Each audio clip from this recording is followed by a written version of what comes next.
और मध्य प्रदेश में इस वक्त शिवराज सिंह चौहान प्रेस कॉन्फ्रेंस कर रहे हैं। फिर भारतीय जनता पार्टी की सरकार भारी बहुमत से बनी। 2018 में वोट हमें ज्यादा मिले, लेकिन सीटों के गणित में हम पिछड़ गए थे। लेकिन बाद में फिर हमने सरकार बनाई। और आज जब मैं यहां से विदाई ले रहा हूं तो मुझे इस बात का संतोष है कि 2023 में फिर भारी बहुमत से भारतीय जनता पार्टी की सरकार बनी है। मेरा मन आनंद और संतोष से भरा हुआ है। लाखों कार्यकर्ताओं के परिश्रम से, प्रधानमंत्री जी के आशीर्वाद से, उनकी लोकप्रियता के कारण और केंद्र और राज्य की भी कल्याणकारी योजनाओं के कारण, जिसमें लाडली बहना का भी योगदान जबरदस्त है, ये सरकार बनी। लेकिन मेरे मन में संतोष है कि सरकार, भारी बहुमत वाली सरकार, जिसको 48.55% वोट मिले, अब तक के सबसे ज्यादा, वो सरकार बना के मैं जाऊंगा। और मुझे इस बात का भी संतोष है कि जब मध्य प्रदेश हमें मिला था विरासत में,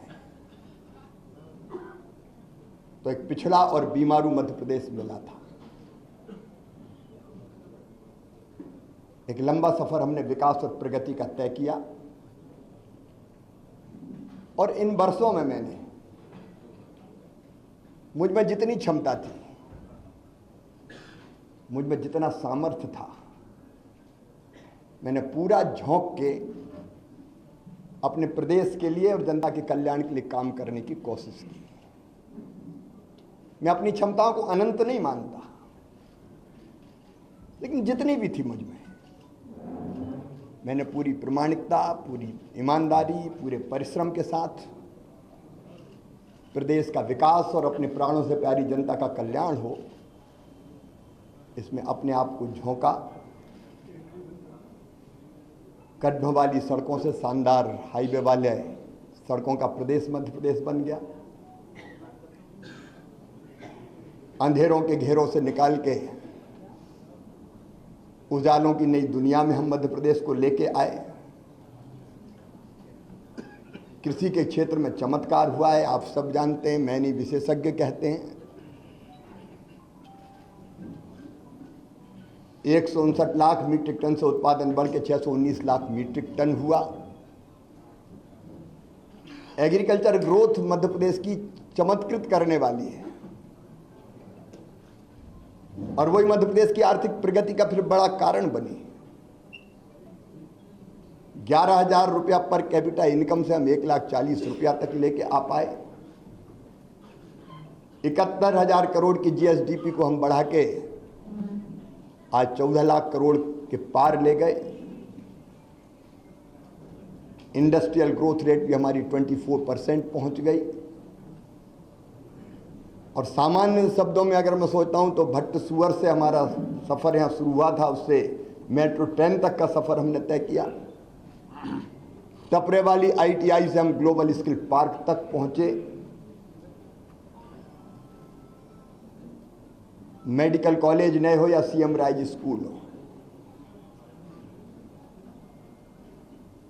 टूरिज्म के क्षेत्र में काम करना हो या सांस्कृतिक पुनरुत्थान का एक नया दौर प्रारंभ करना हो, जिसमें महाकाल महालोक से लेके देवी लोक और एकात्म धाम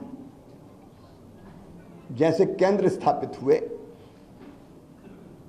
ये सारे काम मेरे मन को संतोष देते हैं और लगता है कि हम कुछ सार्थक कर पाए। लेकिन इसके साथ दो चीजों का उल्लेख मैं और करूंगा।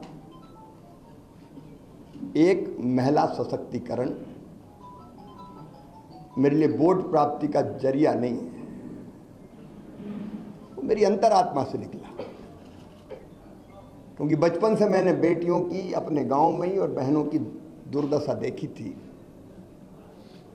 बेटियां कोख में मारी जाती थी, उस पीड़ा ने जन्म दिया लाडली लक्ष्मी जैसी योजना को। उसके पहले भी कुछ पत्रकार मित्र जानते हैं, जब मैं कुछ नहीं था तब भी मैं बेटियों की शादी करता था। मैंने सोचा नहीं था कि मैं कभी मुख्यमंत्री बनूंगा। ये तो भारतीय जनता पार्टी ही ऐसा दल है जो एक साधारण कार्यकर्ता को उठा के ले जाती है।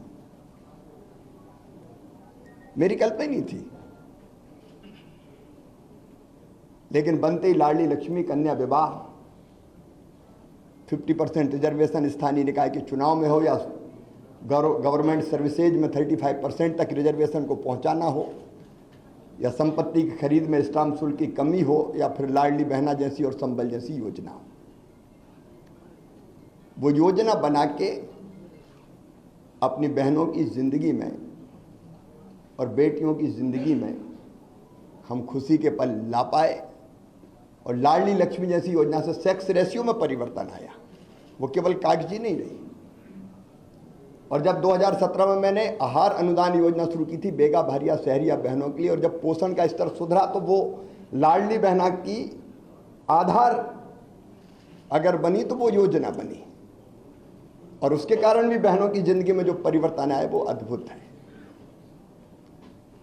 और दूसरा, आप देखेंगे खेती के क्षेत्र में केवल सिंचाई ने चमत्कार तो किया ही, लेकिन 0% ब्याज पे कर्जा देने से लेकर बोनस जैसी अवधारणा लाभकारी मूल्य देने के लिए हमने शुरू किए। और किसानों के लिए भी हम काफी काम कर पाए।